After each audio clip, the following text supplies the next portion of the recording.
Hello students, Sabha Hindi Parichay bookல part 19 part 19 இது வந்து மனப்பாட பகுதி ஒரு செக்ஷன் பார்த்துட்டோம். அதில் 3 படித்தாலே அதுலேருந்து கண்டிப்பாக ஒன்று வந்துடும்.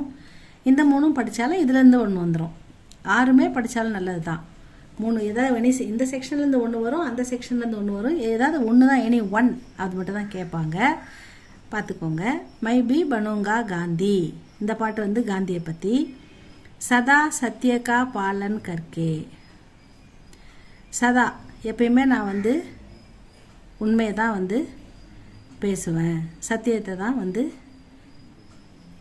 பேசுவேன், சத்திய உண்மையாக தான் இருப்பேன் எல்லாத்துக்கும். சதா அஹிம்சாக்கா பாலன் கர்க்கே, எப்பயுமே நான் அஹிம்சையை ஃபாலோ பண்ணுவேன். சதா ரகுபதி ராகவ் காக்கே, எப்பயுமே ரகுபதி ராகவ் அப்படின்னு பாடுவேன்.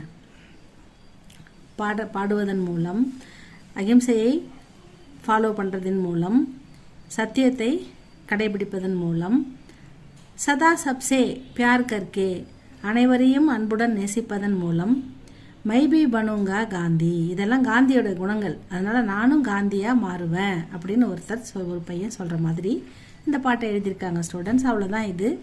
சதா சத்ய கா பாலன் கர்க்கே, சதா அஹிம்சா கா பாலன் கர்க்கே, சதா ரகுபதி ராகவ் காக்கே, சதா சப்சே Pyaar கர்க்கே, my B பனுங்கா Gandhi.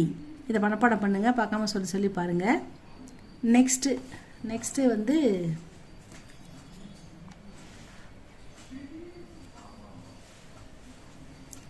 My பனுங்கா Ram, நான் ராமனாக மாறுவேன், நான் ராமனாக ஆவேன் அப்படின்னு ஒருத்தர் சொல்கிறாரு. மா பான் தீர் தேதோ, அம்மா எனக்கு வில்லு அம்பு கொடுங்க. மை பனுங்கா ராம், நான் ராமனாக மாறுவேன், நான் ராமனாக போகிறேன். மா அம்மா, பான் தீர் தேதோ, எனக்கு அம்பு கொடுங்க. மை பனுங்கா ராம், நான் ராமனாக மாறுவேன். ராம்னே கி தேவோ கி ரக்ஷா, ராமர் வந்து தேவர்களை காப்பாற்றினார். மை பனுங்கா தேஷ் கி ரக்ஷா, நான் நம் தேசத்தை காப்பேன் அப்படின்னு சொல்கிறாரு. மா பான் தீர் தேதோ, மை பனுங்கா ராம், ராம்னே கி தேவோ கி ரக்ஷா, மை கருங்கா தேஷ் கி ரக்ஷா. இது புரியுதா ஸ்டூடெண்ட்ஸ்? இதுக்கு அடுத்தது மச்சிலி அவர் பேடோ சே சீக்கோ, சீக்கோன்னா டு லேர்ன், கற்றுக்கொள். சீக்கோ சீக்கினா கற்றுக்கிறது. மச்சிலி ஃபிஷ், பேடோ மரங்கள், மீனிடமிருந்தும் மரங்களிடமிருந்தும் கற்றுக்கொள், அதான் இதுக்கு ஹெட்லைன். மச்சிலி சே சீக்கோ, மீனிடமிருந்து கற்றுக்கொள். ஸ்வதேஷ் கேலியே தடப் தடப் கர் மர்னா, தாய்நாட்டுக்காக துடிதுடித்து உயிரை விட கற்றுக்கொள். அது வந்து அதோடைய தாய்நாடு எது? அதோடைய கடல் தான் தாய்நாடு. அந்த கடலை விட்டு அதை நம்ம தூக்கிட்டோன்னா அது தடன்னு துடிச்சு உயிரை விட்டோம், உயிர் வாழாது இல்லையா? அதனால் அதை வந்து ஸ்வதேஷ், தாய்நாட்டுக்கு உதாரணமாக சொல்கிறாங்க. ஸ்வதேஷ் கேலியே தடப் தடப் கர் மர்னா, தன் தாய்நாட்டுக்காக துடிதுடித்து உயிரை விட மச்சிலி சே சீக்கோ, மீனிடமிருந்து கற்றுக்கொள். பத்து ஜடு கே பேடோ சே சீக்கோ, பத்து ஜடுனா இலையுதிர் கால மரங்களை, இலையுதிர் கால மரங்களை பார்க்கும்போது எப்படி இருக்கும்? ஒரு இலை கூட இருக்காது, வெறும் கிளை மட்டும்தான் இருக்கும்.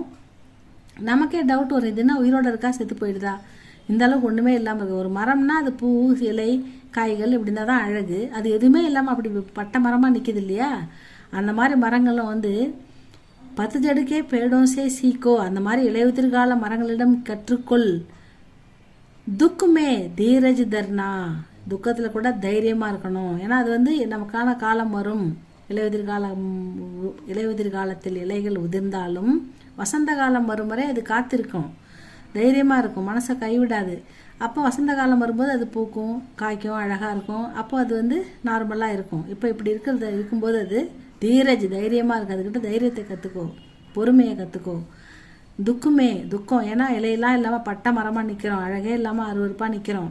அப்படிப்பட்ட நிலைமையிலையும் துக்குமே, அந்த மாதிரி துக்கமான நிலைமையிலையும் தீரஜ் தர்னா, தைரியமாக இருக்க கற்றுக்கோ. பத்து ஜடுக்கே பேடோ சே சீக்கோ, இலையுதிர்கால மரங்களிடமிருந்து கற்றுக்கொள். துக்குமே தீரஜ் தர்னா, துக்கமான நேரத்துலையும் தைரியமாக இருக்கவும் பொறுமையாக இருக்கவும் கற்றுக்கோ. அதுதான் இந்த மச்சிலி அவர் பேடோ சே சீக்கோ. ஸ்டூடெண்ட்ஸ் இதை நல்லா படிங்க, எழுதி பாருங்கள். உங்களுக்கு உங்களுக்கு பிடிச்சிருந்தா சப்ஸ்கிரைப் பண்ணுங்கள், லைக் பண்ணுங்கள், ஃப்ரெண்ட்ஸுக்கு ஷேர் பண்ணுங்கள். தேங்க்யூ ஃபார் வாட்சிங்.